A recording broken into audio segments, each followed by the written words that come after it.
Hey guys, and welcome to this lesson on vectors in 3D. Today it's going to be more of an introduction to vectors in 3D, and I'm going to be talking a little bit about planes, points, and lines in 3 dimensions. So when you're talking about vectors in 3D, think about your bedroom. It's got a floor, which is like the XY plane, and it's got walls, like your XZ plane and your YZ plane. So when we look at the XY plane, what you'll notice is that every point that's on the XY plane has a Z value equaling 0.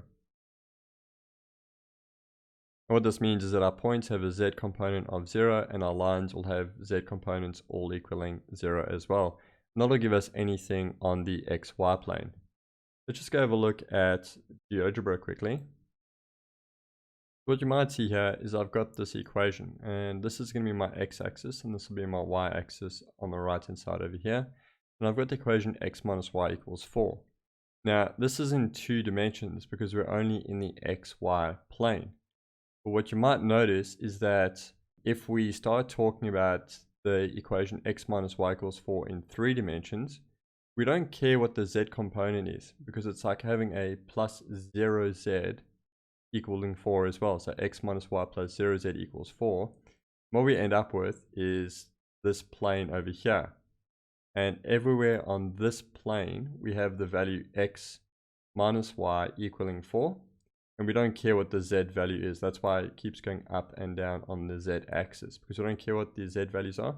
All we care about is that the x value subtract the y value equals 4. Every line in 2 dimensions can also be thought of a plane in 3 dimensions with the z component equaling 0. So this is what we call R2, and I'll be talking about that a bit later on. And when we go into 3 dimensions, we talk about that as R3, because we're in 3 dimensions. Alright, and likewise, if we have a look at our XZ plane, can you have a guess at which component equals 0 for that one? You guessed the y value equals 0. You were correct, because everywhere on this plane here, on the XZ plane, the y component is equaling 0. And if we had points or lines, that would just look like the y component would always equal 0 for those ones over there. And likewise with the YZ plane, we'll always have the x value equaling 0, because everywhere on this pink board, the x component equals 0. And likewise, all the x components for our lines would equal 0 as well. So everything in 2 dimensions can actually be thought about in terms of 3 dimensions. If we have it in 2 dimensions, all we do is we just have one of the components equaling 0 for all cases. So the point, and we're saying that we're on the xy plane, all the z components for lines, points, circles will all equal 0. Alright, so speaking of points, let's move on to a little diagram there. So I've got this point A, B, C in 3-dimensional space. And A is obviously the x component, B is the y component, and C is the z component. So when we look at this, it means that we go A across on the x-axis, we'll come B across on the y-axis, and we'll go up C units on the z-axis. And that's how we determine that vector P with components A, B, and C. If we wanted to determine the length of P, we'd just use the square root of A squared plus B squared plus C squared. And that's the same in 2 dimensions, except this time we're adding in the third component squared as well. And I'll just do a quick proof of that for you. So if we've got A and B there, the length of this vector down here is going to be the square root of A squared plus B squared, because they are at right angles to each other. And so then this vector at the bottom down here is perpendicular to vector C there. So again, we have a right angle triangle. So if we want to find the length of this part over here with all the hypotenuse, or the length of P, the hypotenuse squared is going to equal the square root of A squared plus B squared all squared plus C squared. So the sum of each of the components squared. And that gives us A squared plus B squared plus C squared. And because we're looking for the length of the hypotenuse is going to be the square root of A squared plus B squared plus C squared. So that's a little quick proof of why that gives us the length of P over there. All right, and we can also draw three-dimensional objects using this kind of coordinate system. So here I've got a rectangular prism, and if we said P was ABC, so if this point up here is our ABC, I want you guys to pause the video and see if you can work out, and I'll just highlight all these for you. Can you work out what these coordinates would be around the rectangular prism? Now, obviously the one at the bottom down here is going to be 0, 0, 0.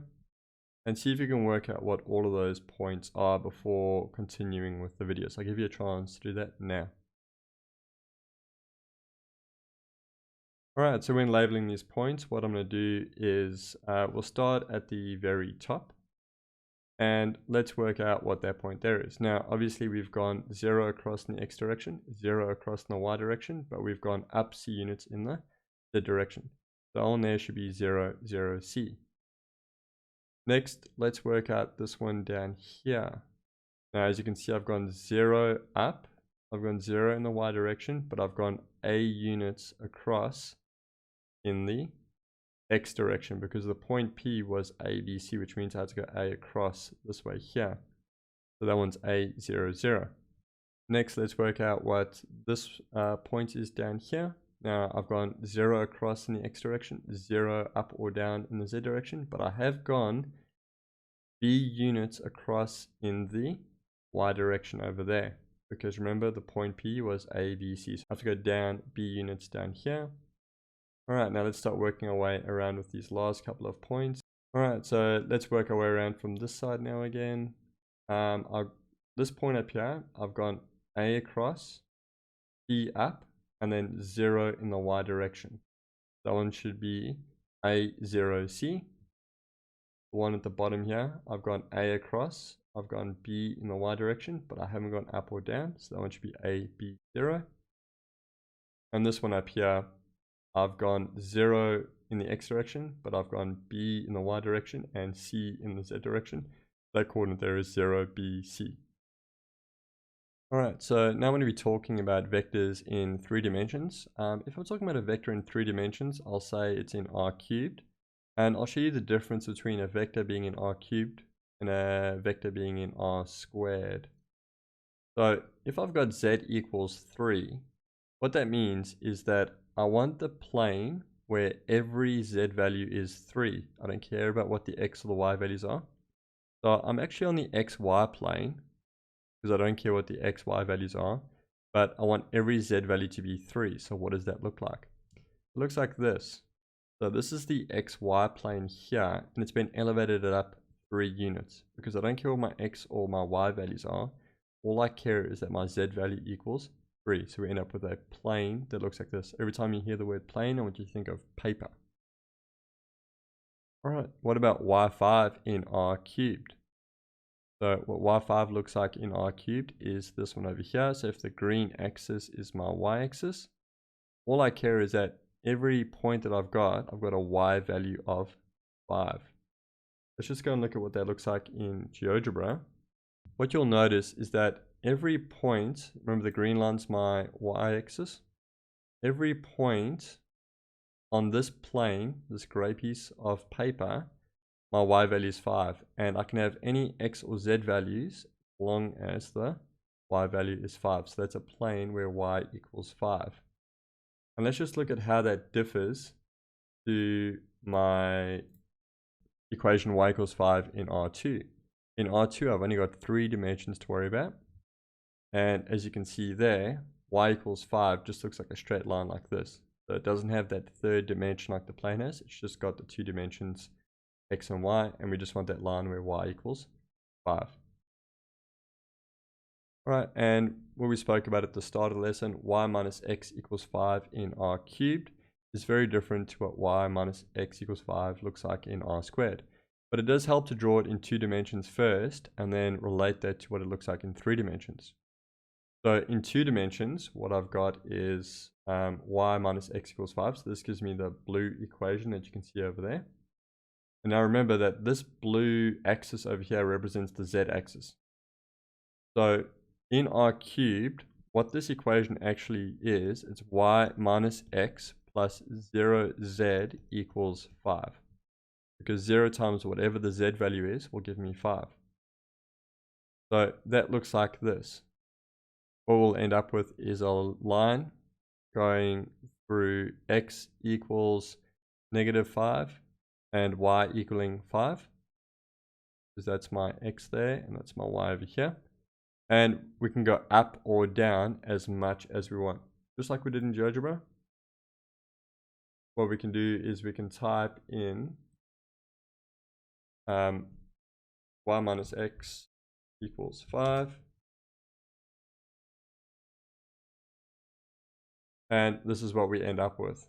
Okay, so you can see that we've got the line there, y minus x equals 5 in 2 dimensions. And as soon as we add in the third dimension, we've got this whole plane, because we can go up or down in the z direction as much as we want to get that equation over there. So it's like a piece of paper that goes through the line y minus x equals 5.